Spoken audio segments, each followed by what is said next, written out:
Laurie Huston's News for the Heart is dedicated to helping you give a voice to your own soul. Our hearts have the power to free us from pain and the struggles that keep us from awakening to our true essence. Join Laurie now as we delve into our heart and soul to find the path that will open us to the possibilities and lead us to the life we love to live. And good afternoon. This is News for the Heart. And today I have, one of my favorite co-hosts, Tom Campbell, and he's doing a really interesting project right now, and he's asking for assistance, so we want to promote that a little bit.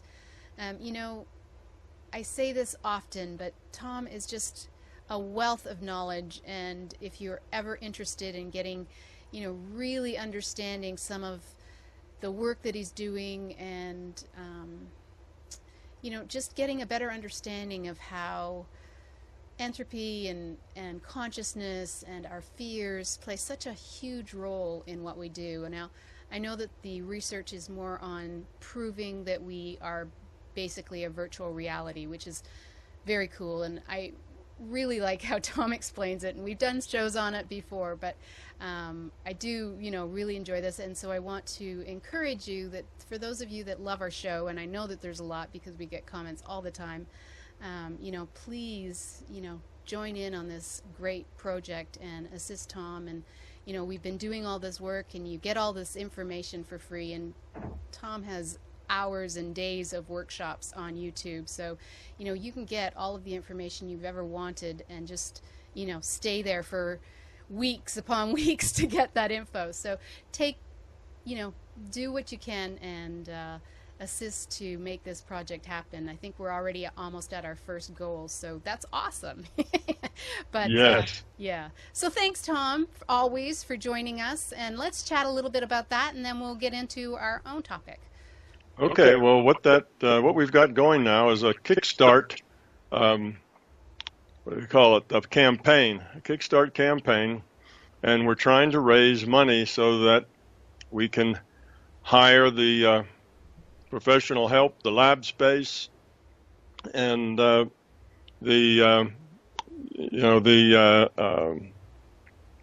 people that will get these experiments done. I have a set of experiments, physics experiments, quantum mechanics experiments that will verify that this is a virtual reality.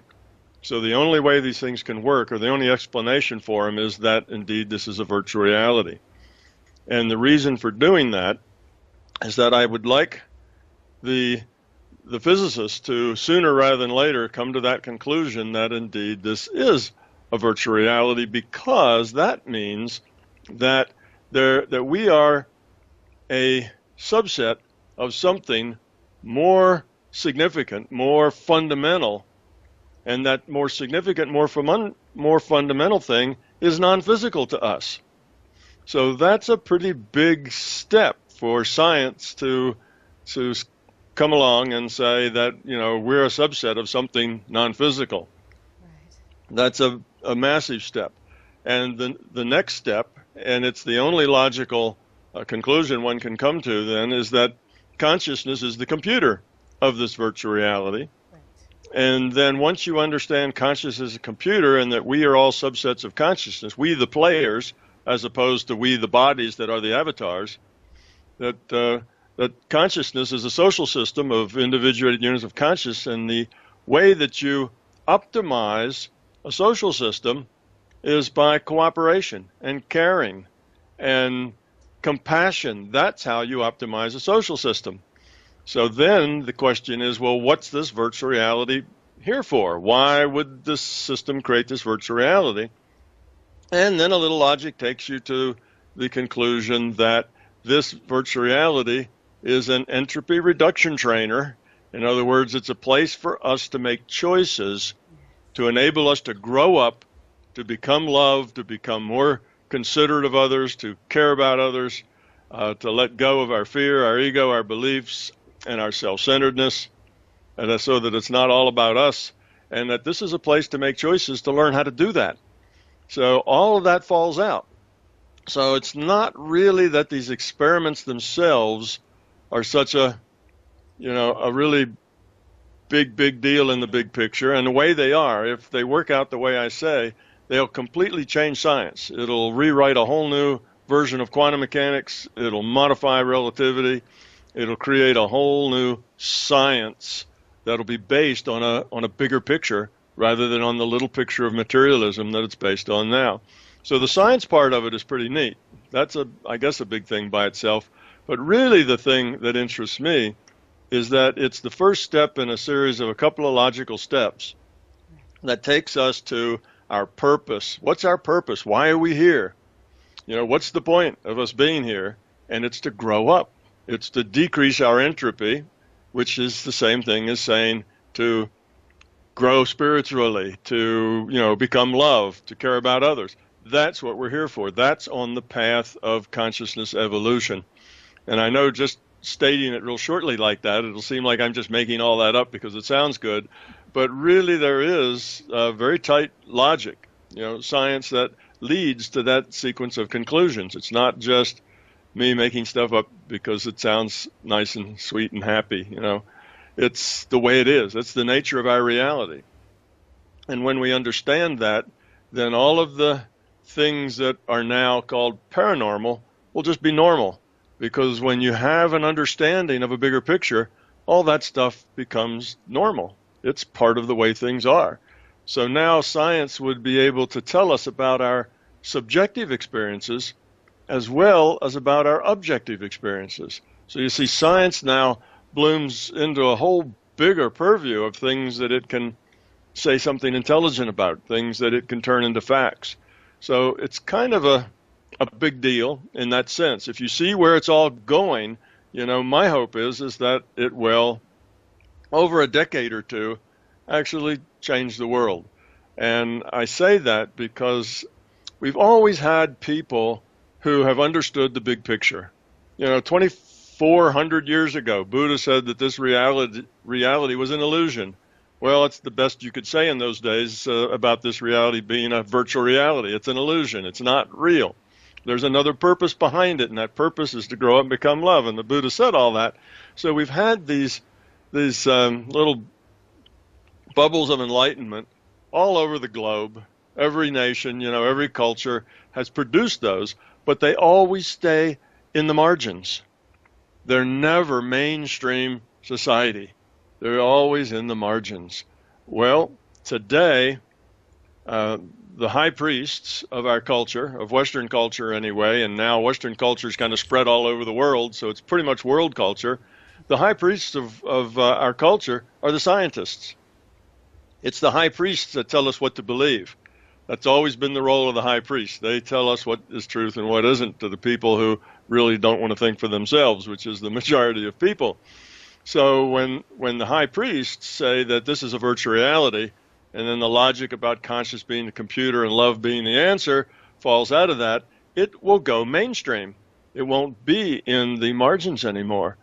With an internet that can spread things to billions of people in a week, you see, it's not like the times of the Buddha where, to go 20 miles is a long, long trip.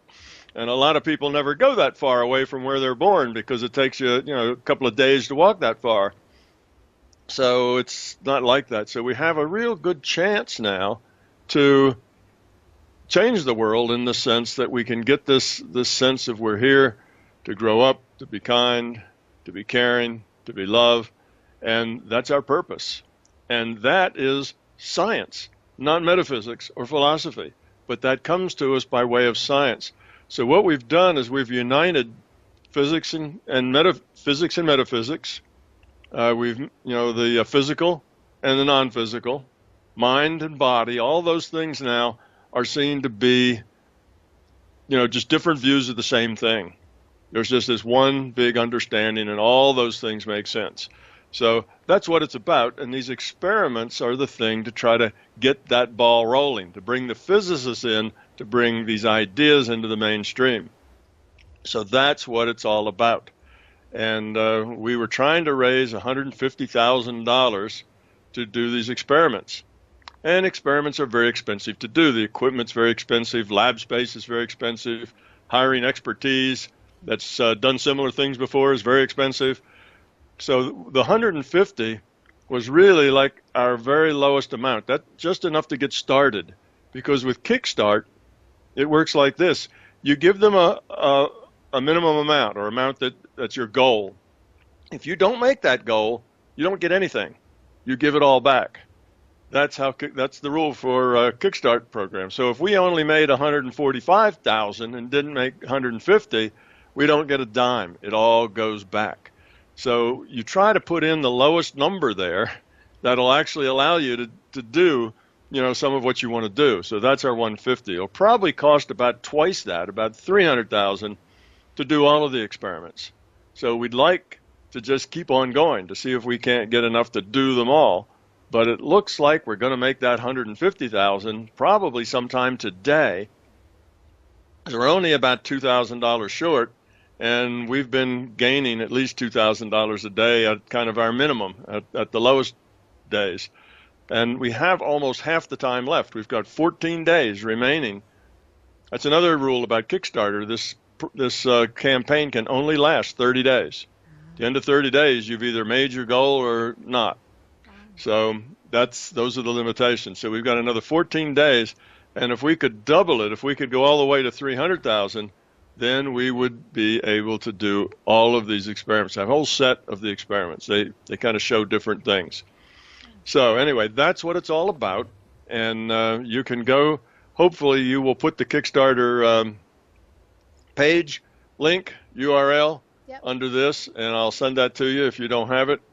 And you can add that to it. And so, ladies and gentlemen who are watching this, if you go click on that, and in 30 days or in 14 days, it's going to be gone. But for the next 14 days, you will be able to contribute to this thing that may be world-changing, may be life-changing for a lot of people. Yeah. So it's a big, a big historical watershed moment, pretty much. So that's the deal. If you want to be a part of it, then get on over there and see if we can't get enough money to pay for all of the experiments. So yeah. That's what it's all about. Nice. And fortunately, I think we are going to make our minimum. We look like that's almost a shoo-in at this point. So we won't have to give it all back. That's a good thing. Now all we have to do is get the rest of it, right, so that we can do everything we want.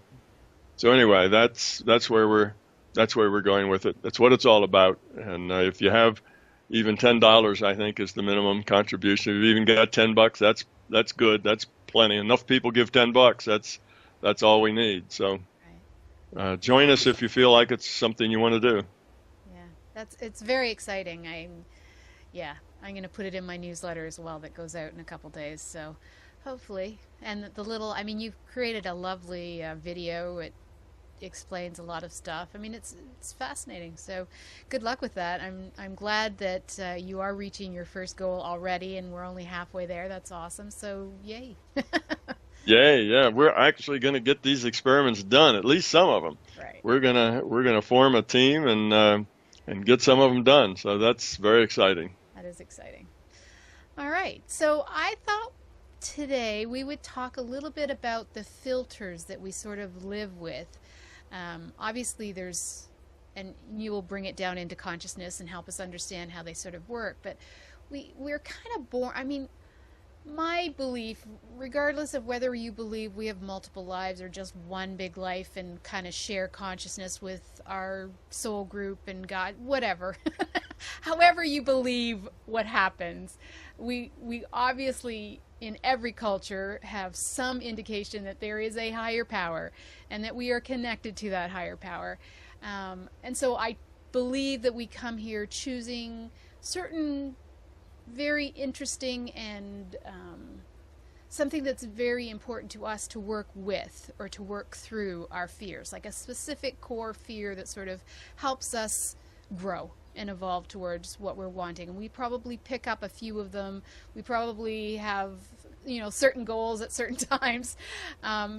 So we have this filter that we sort of view the world from, but it will always, not always, once we get it, it will be fine. But if we don't understand what's going on and we don't understand our fears, it sort of makes us see the world through that fear. So if I could give an example of abandonment, if, and I do believe a lot of people have this, whether they're conscious of it or not, but that feeling of being alone or possibly being betrayed by God. I mean, there's a whole background of the unconscious that we're sort of, connecting in with, like the collective unconscious.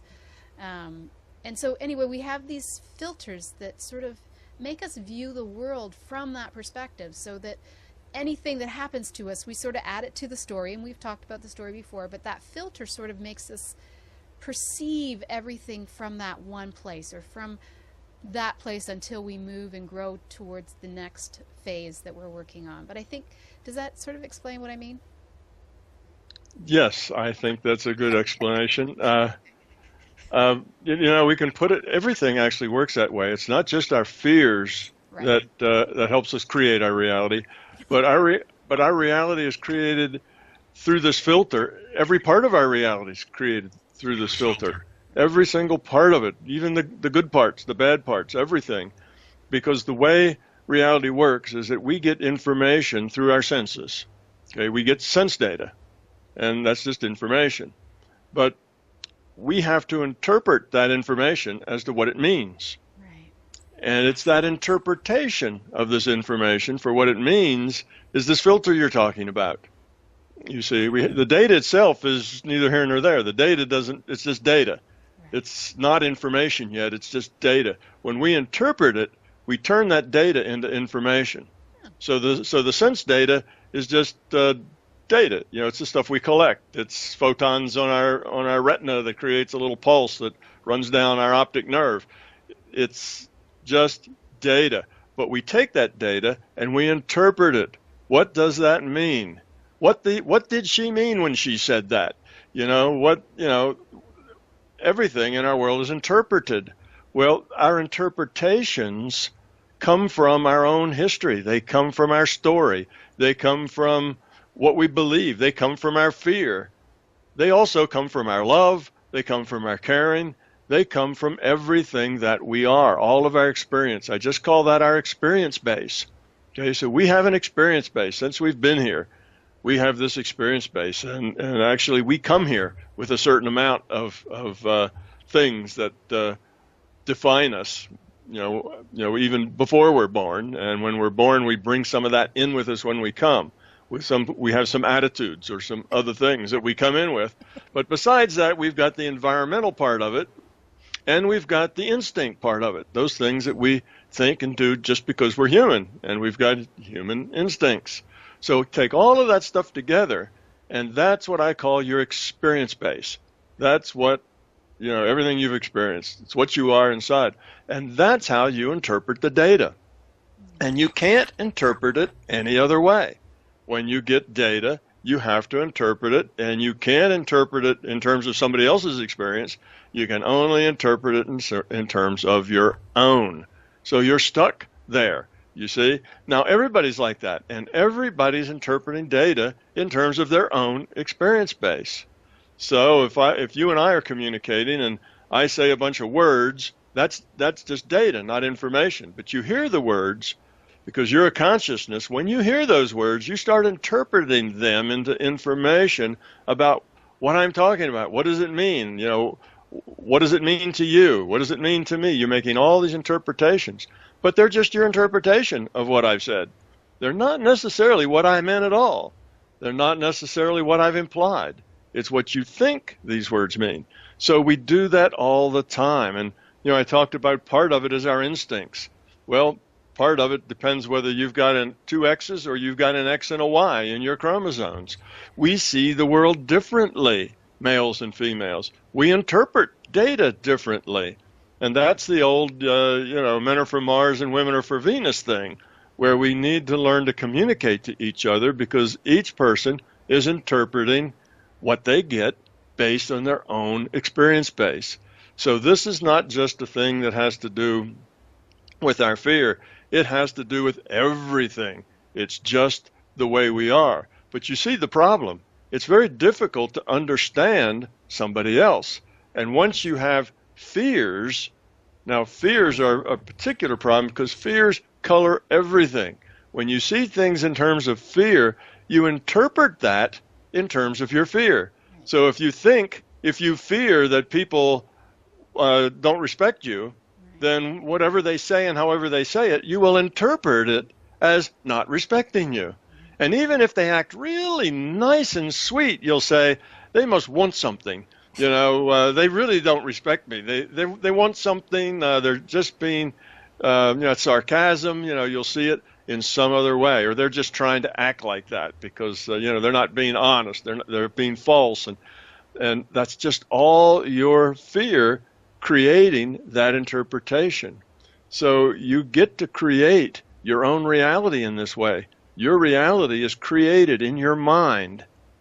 It's not somebody else's reality. It's only your reality. So you think you see the world the way it is, but you do not. You only see the world the way you think it is. That's not necessarily the way it is, and for most people, it's really not even that close, because most people have a lot of fears which then inform the way they interpret things, and what you think reality is, what you think those people mean, what you think you are relative what they are, and their intent and your intent, all of that is just not the way it is. It's just the way you think it is. So we live in these make-believe worlds. We live in our own reality, and fear is the thing that twists that reality the most. Those are the big things that twist it, because the fears kind of rub off on everything else. Right. If you're afraid of being inadequate, or afraid of abandonment, or afraid of you're just insecure, then if you're real insecure, everything's scary. If you're afraid of being inadequate, everything is showing you that you're inadequate. Therefore, you have strategies to deny that. You have strategies to deal with that. So you feel inadequate, what do? Well, there's two things you can do. Actually, there's more than two. There's three things you can do. The one thing you can do if you feel inadequate is try to cover it over with being brassy, with being bossy, with being a bully. You see, bullies really feel very inadequate. They feel really small and not likable and so on. So they cover that over with being brassy and forceful and demanding. You see, so that's one thing if we feel inadequate, so we can do that.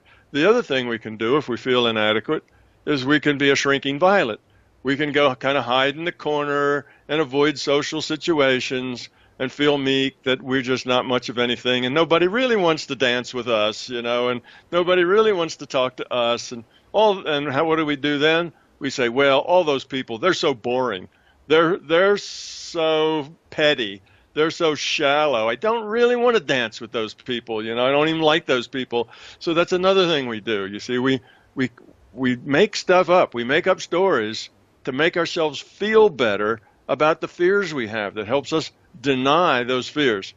We don't say, oh, I'm afraid, of being unlovable. That's why I'm always rude to everybody, because my strategy is if you don't play, you can't lose. So I'm not going to try to be nice to anybody, because if I was nice and I got rejected, oh, that would be terrible. That would say something about me. But if I'm rude and get rejected, well, that's not about me. That's just because I'm rude. You see, so that's different. You see, that's not a fundamental problem. That's just the problem of behavior, and that's not a big deal. So we have these strategies. I can't lose if I don't play. The bully, the shrinking violet, and another real favorite one these days is the victim. We play the victim. Oh, it's not me. This world just sucks. I'm abused. I have all these people in my life that just don't treat me well. Life is abusive. Corporations are abusive. The government, everything's abusive. And I'm just this poor little victim in the middle of all this abusiveness, and I just don't have a chance. You see, that's another story we tell ourselves to cover up that fear that we're inadequate, that we're not capable, that we're unlovable. We cover that all up with victimhood. Of course, the problem with these stories we tell ourselves is, well, take the example of the victim. If you're a victim, you give away all your power. You no longer take responsibility for anything. You say, well, I'm not in charge of anything. I just bounce around. When the big guys bump me, I go wherever they knock me. I don't have any say in this. So you you refuse to be responsible for your life, because the responsibility now is out of your hands. You're just a victim. So that's the problem. As we have these fears, we give up our free will to the fear. So it's no longer us making the choices. We're just reacting out of our fear.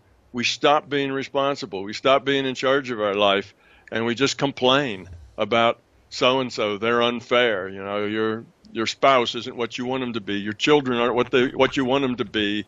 Nobody will do what you tell them to do. And of course, you know what should be done by everybody, but nobody else will agree with you. And oh, woe is me. You know, we get into all that stuff. So that's the problem. Yes, we live in our own reality. We create that reality by our experience base, and that fear is the thing that makes that reality look negative. You see, if we didn't have that fear, our reality might look positive. It might look really wonderful and happy. But when you have the fear, that makes your life look negative. It makes it look like you're in a trap. It makes you look like, you know, you're not getting what you deserve or what you need or what's fair. You have all this negative. You get stress. You're just going through the motions in your life. You're not really enjoying it. You're just playing out a role. You know, you get all this stuff. Well, all the basis of that is all this fear. That's how you're interpreting your life. It's not because your life has to be that way. It's because you make it that way by the way you interpret everything that happens to you.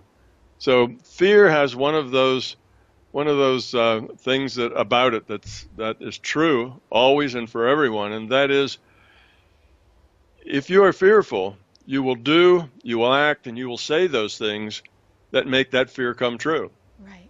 So if you feel that you are inadequate, you will do, say, feel, all those things that will actually make you be inadequate. You make your fears come true.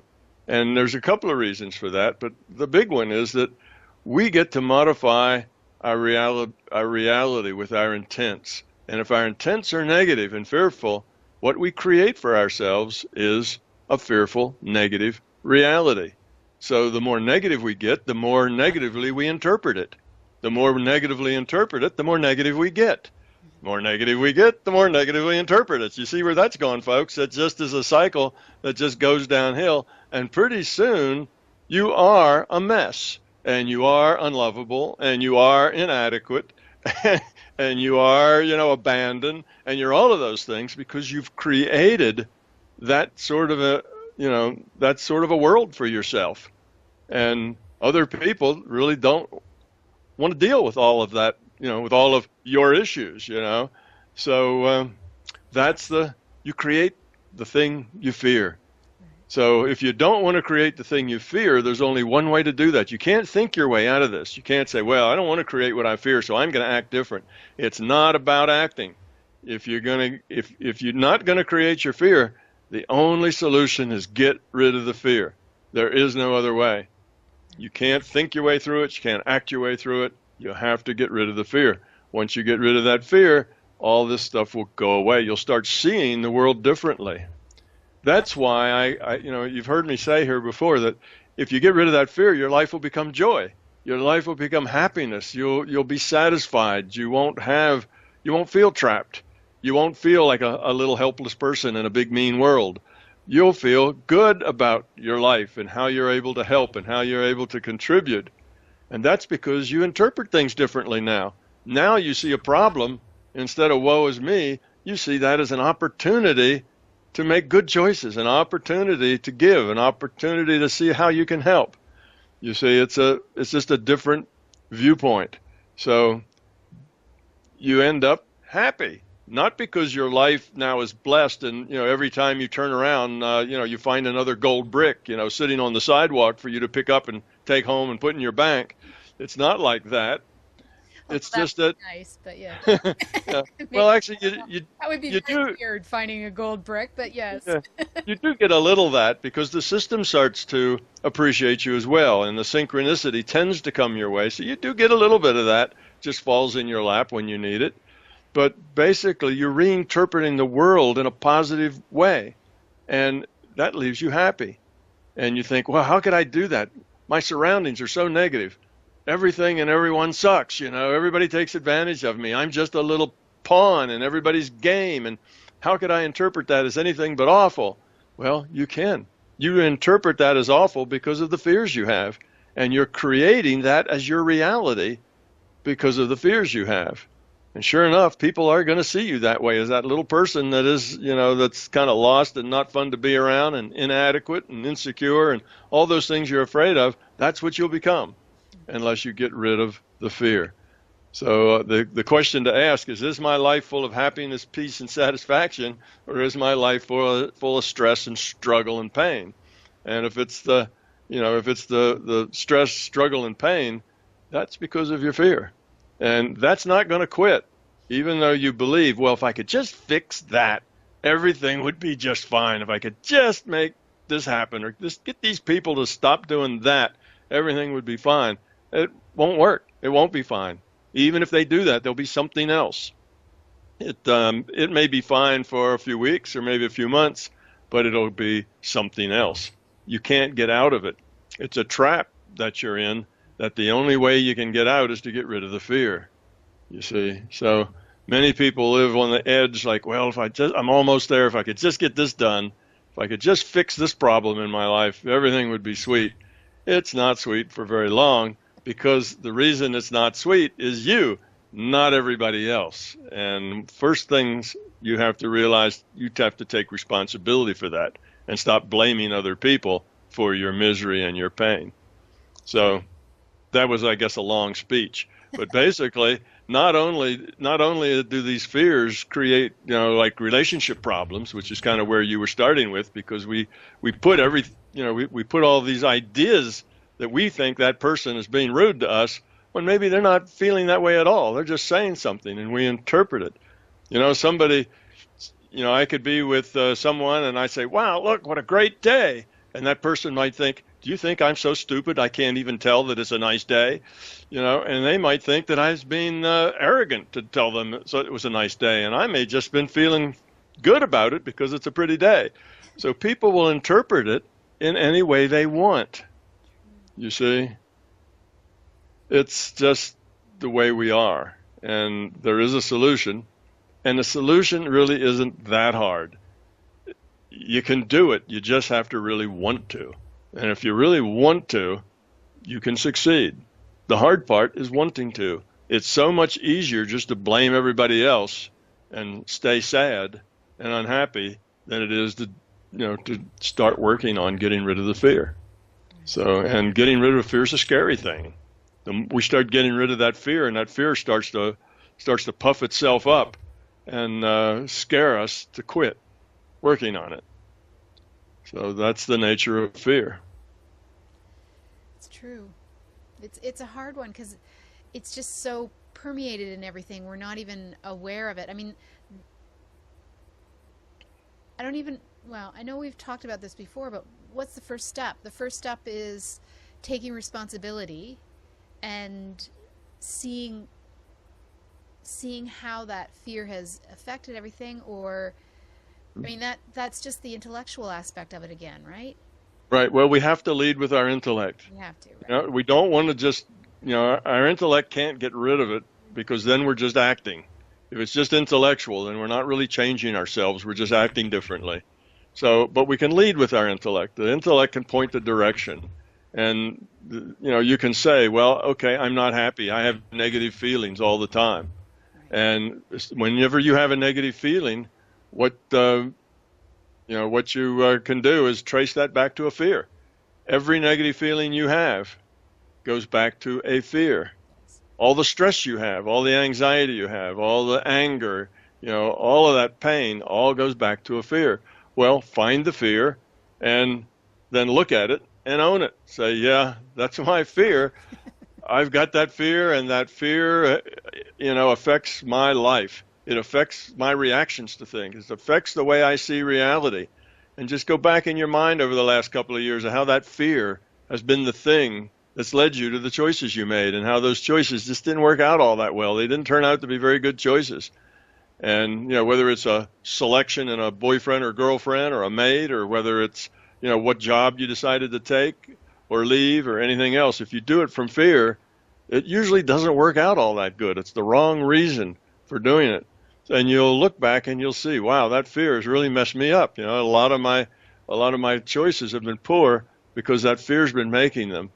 And then you just have to have the intent that get rid of it. Not to feel that way, not to act that way. That's not the point. Not to feel that way.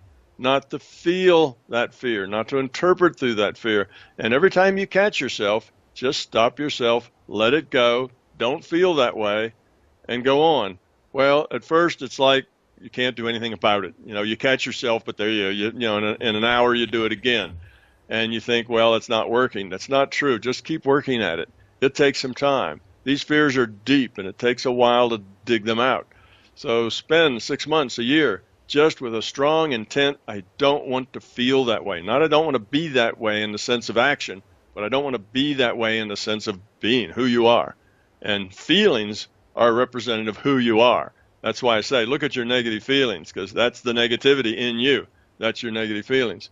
The feelings are us at our being level. So that's how you get rid of it. You just want to you have to want to get rid of it, and you have to stay focused on it for a time. And every time you feel it coming up, just don't feel that way. Just don't. Just don't. So let's say you start feeling anger. Somebody says something that you think's rude. You've interpreted it as rude. So you feel this anger coming up. Just say, stop, let it go, deep breath. Okay, I'm not going there. I'm not going to get whipped up in a tizzy and then say something rude back because, my feelings are hurt. Just let it go. So the not saying something rude back, that's acting, and that's nice, but it's just letting it go. Don't let it control you. Take control back from it. That's sort of what I mean. Take control back from it. Don't let it push you, but let it go. And then, of course, it'll come right back up again and do the same thing and keep doing that, and eventually you will win. The fear will disappear.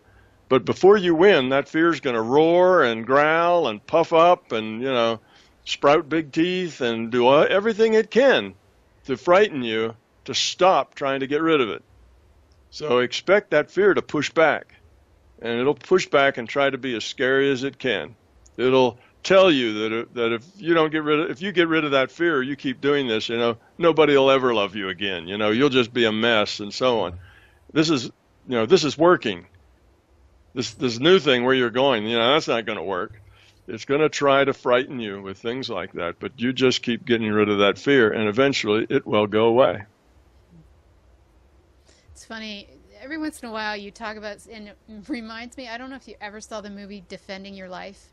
It has Albert Brooks in it, and Meryl Streep, and Shirley MacLaine is in there as a kind of funny little thing, but basically they go to, I don't know, where you get to look over your life. And it's always, in Albert Brooks' case, they reviewed all of his fears. So they reviewed all the choices he made from a fear. And of course, Meryl Streep, well, she in this case, most of her things that she reviewed were based on love and how she was giving and caring, and he was the one that it's a funny show, but it's amazing because it was written back in the 90s, probably the early 90s, and it's a pretty accurate it's pretty amazing that there's a movie out there that talks about how we have to go through the only thing we have to review is our fears,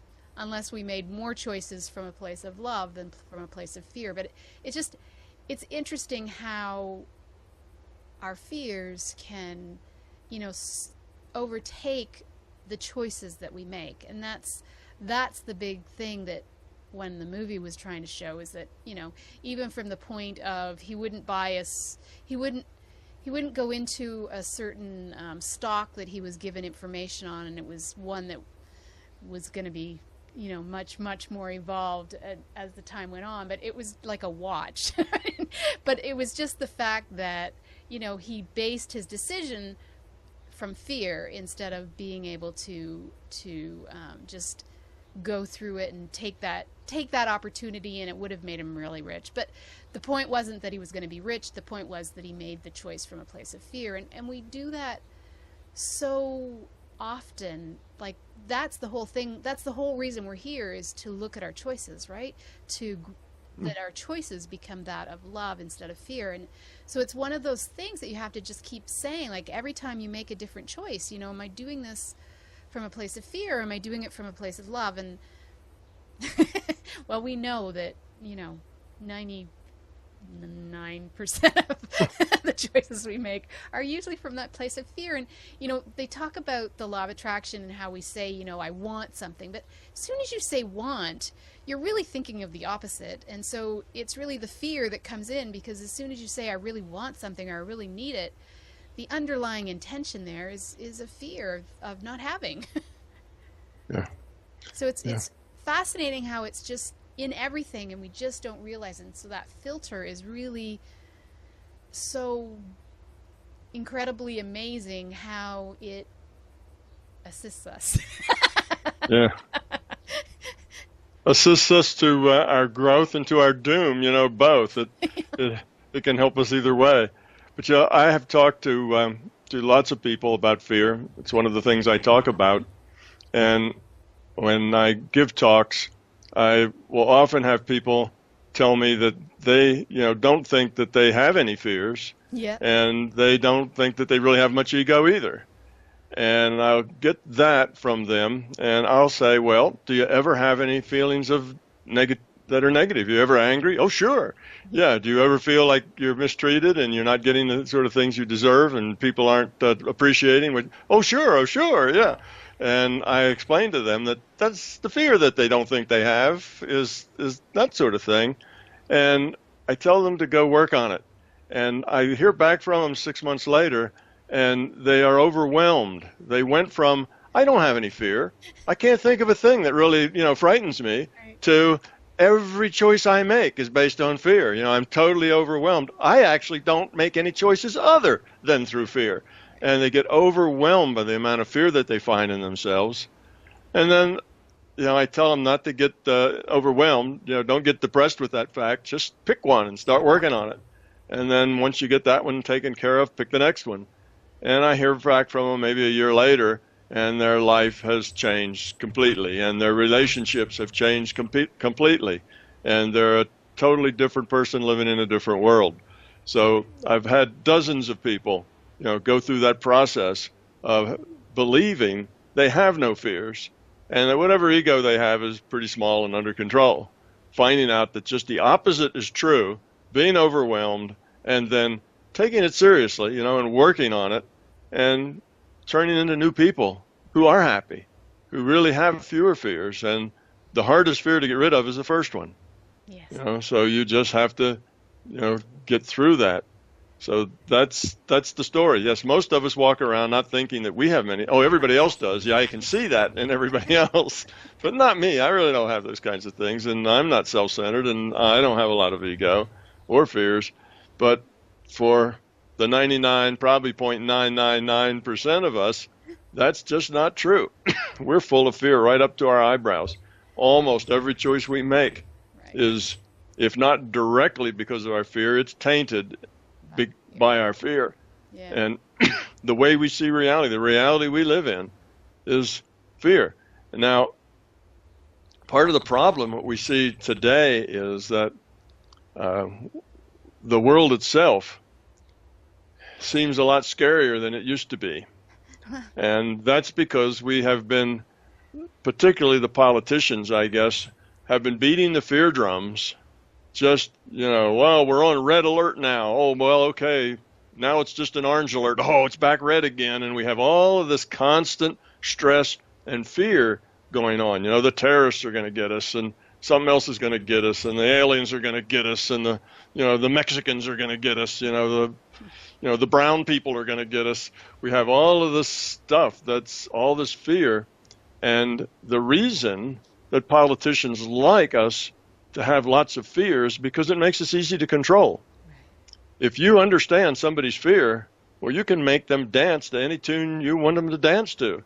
they're yours. You can manipulate them. All you have to do is just say a few things that twang that fear, and you can get them to vote any way you want or do anything else you want, pretty much. So once we have this ubiquitous internet and television and radio and little cell phones with all this information in it, now, wow. If you're a propagandist, this is like, living in a house full of candy. You've got all this opportunity to control people and manipulate them to do what you want, whereas before, you stand up in a street corner on a chair and made a speech, and 20 people maybe heard it, and that's it. You see, you didn't have that big effect. But now, because of our communications technologies, the propagandists have just had a field day, and the way everybody manipulates everybody else is with fear. The way religion wants to manipulate you, to put more money in the plate is through fear. The way the legal system wants to manipulate you to obey the laws is through the fear of what they're going to do to you if you get caught. The way the politicians want to manipulate you for your vote is because of fear. The way the marketers want to manipulate you to buy their product is through fear. Oh, if you don't buy this product, the girls won't like you. Oh, if you don't buy this product, the guys won't like you. It's all about fear. So everybody out there who would like to manipulate you is using the mass media to frighten you into doing what they want. So you go back 100 years and we didn't have that. And there wasn't that much fear in the land at that time. I remember being 5 or 6 years old, 7 years old, and I'd tell my parents, well, I'm going out on my bike now. And they'd say, come back before supper time. It was that sort of thing. Nobody would do that with their kid now. Parents don't let their kids get out of their sight because they're afraid of all the horrible things that will happen to them. And, just back, I'm 73, so just go back like 60 years or so, and the world wasn't like that. Kids could just go out and play. The parents didn't really have to know where they were. Kids were responsible enough to come home for dinner, and it just wasn't such a scary place. Well, all the marketers and the politicians and the priests and the preachers and on and on and on. And the marketers have been drumming fear into us over the last 50, 60 years to where now we're almost afraid of ourselves. We don't even like ourselves very much. We're afraid that we're not capable. We're afraid that, again, we're victims. All of that. There's so much fear. We're afraid for our children. We just are consumed with fear much more now. So that's partly why now our social life, our connections, our relationships are a lot more shallow and a lot more strained than they used to be. It's a problem. It's harder to have a good relationship now than it was 50 years ago. And 50 years ago, it wasn't all that easy. It still was hard because still two people were each interpreting their own reality, and most of what they were saying was just talking by each other rather than really understanding each other. But it's even worse now. So you have to work a little harder today than you used to because there is so much fear out there. Everything you see on your TV is fear. If you watch news, it's all about fear and destruction and death. If you watch, drama, it's all about fear, destruction, and death. If you watch comedy, it's mostly about fear, destruction, and death. If you watch KidVid, it's about fear, destruction, and death. All they do is change the characters. Now it's little pixies flying around in the KidVid that are fighting some other kind of pixie that's trying to take over Pixie Land, and it's all about fear and, war and fighting and death. That's what it's about everywhere. The movies you go to, mostly fear-based. The TV you watch is fear-based. Even the sitcoms are fear-based, except now the fears are inadequacy, feelings of, being insecure. Those are the fears. It's very hard in our culture to see anything, to interact with anybody that isn't full of fear-based junk. Well, why are we all walking around, uptight, full of stress and unhappy and, feel trapped and feel like our lives are full of pain? Well, it's all the fear. We're living in this culture of fear because that makes it easy for all the people out there who would like to manipulate us to manipulate us. And we use it to manipulate each other. We want somebody to do something. We try to say something that'll put pressure on them, which is fear, make them fear not doing it. So we use pressure, we use schemes, we sometimes throw fits so that, do what I say or I'm going to make your life miserable kind of thing. Well, that's using fear as a tactic. So even our relationships are often fear-based. So it's fear, fear, fear. And that's why we have so many unhappy people. If you just interview 1,000 people and say, are you just really happy and your life is terrific? Is that the way you are all the time? And probably out of that 1,000 people, you'd be lucky for one person to say, yep, that's me. It's probably maybe 1 in 10,000 would say, yep, that's me. And that's a sad thing. That's why we need to, get this ball rolling with these experiments to let people know that love is the answer. That's why we're here. It's not here about trying to get what you can get. It's not here. This pain is unnatural to us.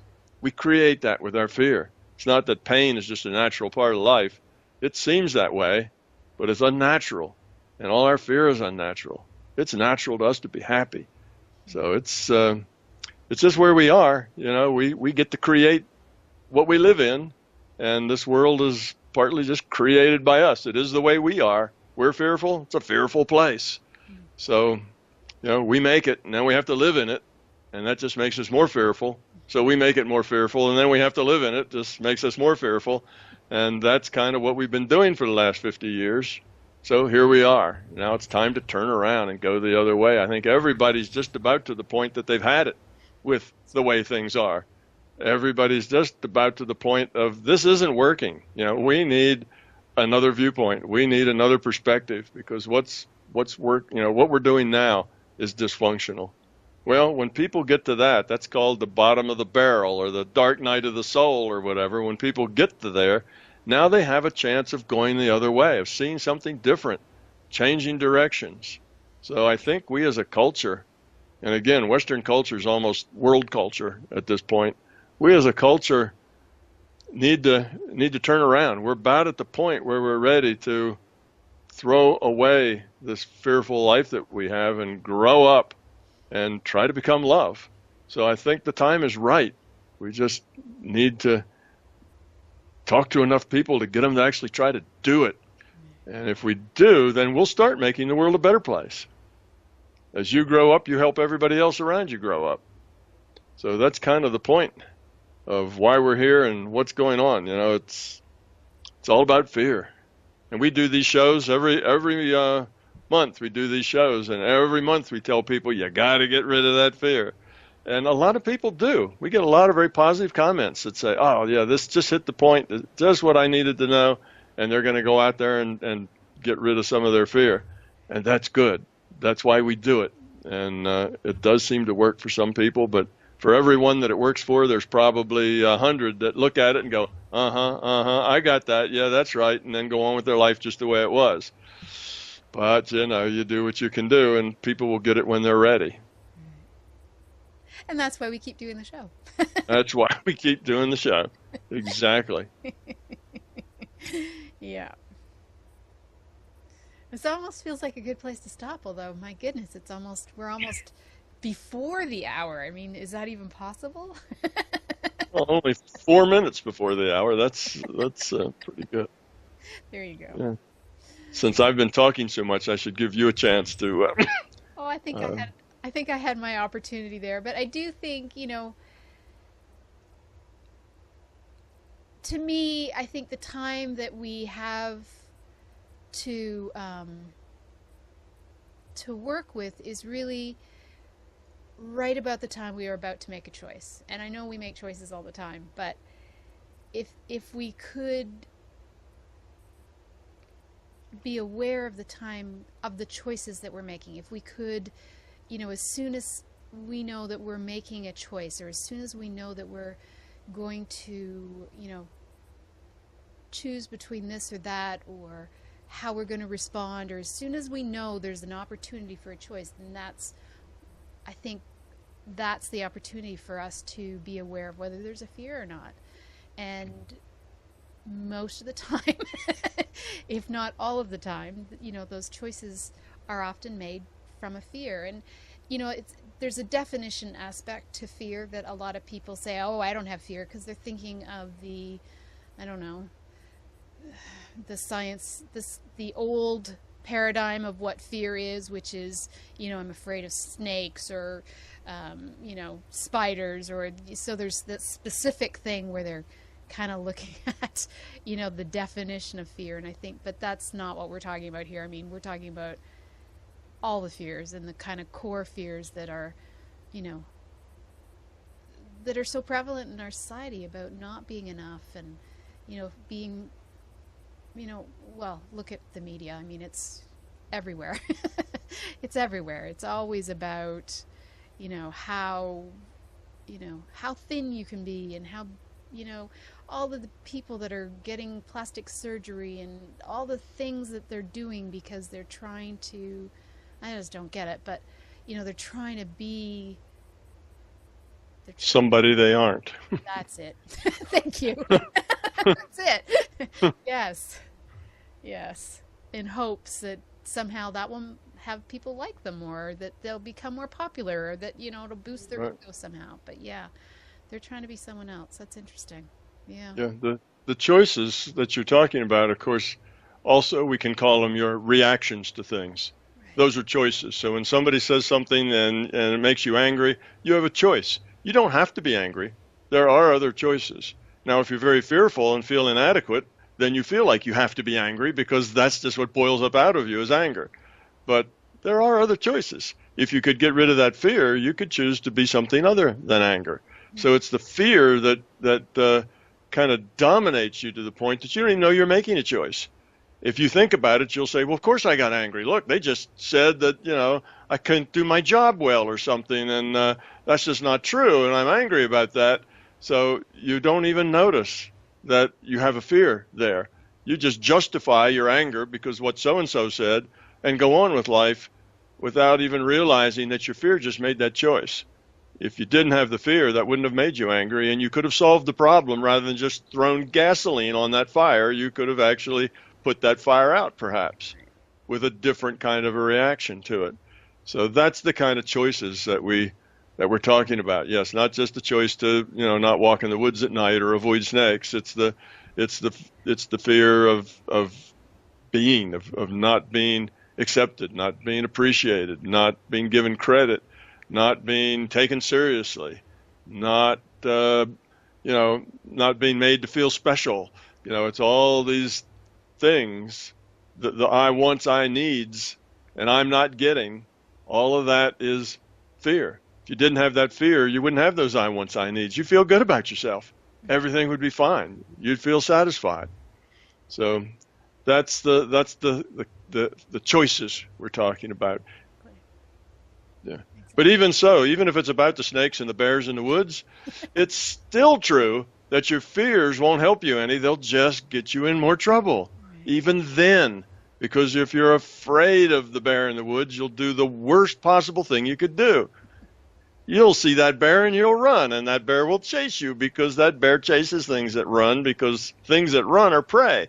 So your fear is just not helpful anywhere. Just not helpful. It's when you can think well and you come in prepared. That's what saves you from bears and snakes, not being afraid of them. Right. Well, yeah. I mean, it's normal to be afraid of a bear, but but you need to be conscious and aware and make the right choices. But yeah. But it's still not good to be afraid of that bear, because that bear can smell you if you're afraid of that bear, and that makes that bear even bolder. You see, it's just not helpful to be afraid of that bear ever. So fear, no matter what it is, even if it's about bears and snakes, is not helpful. It's always, something that creates a problem. So you need to get rid of all the fear, but the fear we're talking about is personal fear. Fear about us, inadequacy, abandonment, insecurity. All of those things are fears that most of us walk around with all the time, and they tend to dominate our life and dominate our choices. And because of that, we're unhappy, and we feel put upon, we don't feel appreciated, and we live in a sad place that's full of pain. And that's unfortunate, because 99% of all that pain is self-created. from our interpretation, from our stories. That's where the pain comes from. We make the pain because of the choices we make. Yeah, and that's a tough one for people to admit. All this pain and misery I'm in, it's mine, I make it. Most people don't want to admit that. They want to blame it on somebody else. But that's the first step, is own it. And then you can make the next step. If you don't own it, you can't get rid of it. You can't get rid of something you don't own. All right. Well, you have been listening to News for the Heart. Please take advantage of this amazing opportunity to be part of something really big. Check out his, what is it called? Your KickStarter. KickStarter. Yes, check that out. Campaign. KickStarter campaign. Yeah. And, yeah, take advantage of it, because it really allows us to be part of something much bigger that's coming, and that's exciting. So, again, thank you, Tom. Love having you on the show. And we've been getting to the heart of what matters with Tom Campbell on filters, on his campaign that he's doing, the KickStart campaign. And we'll be back. I don't know when it is, but it's coming soon. All right. Take care. Thanks. Have a question for Laurie and want to be on the next News from the Heart show? Drop us a line via instant feedback at bmajor.org. News from the Heart is brought to you by Intuitive Soul and is produced by Major Radio for Clear Channel's iHeartRadio and bmajor.org.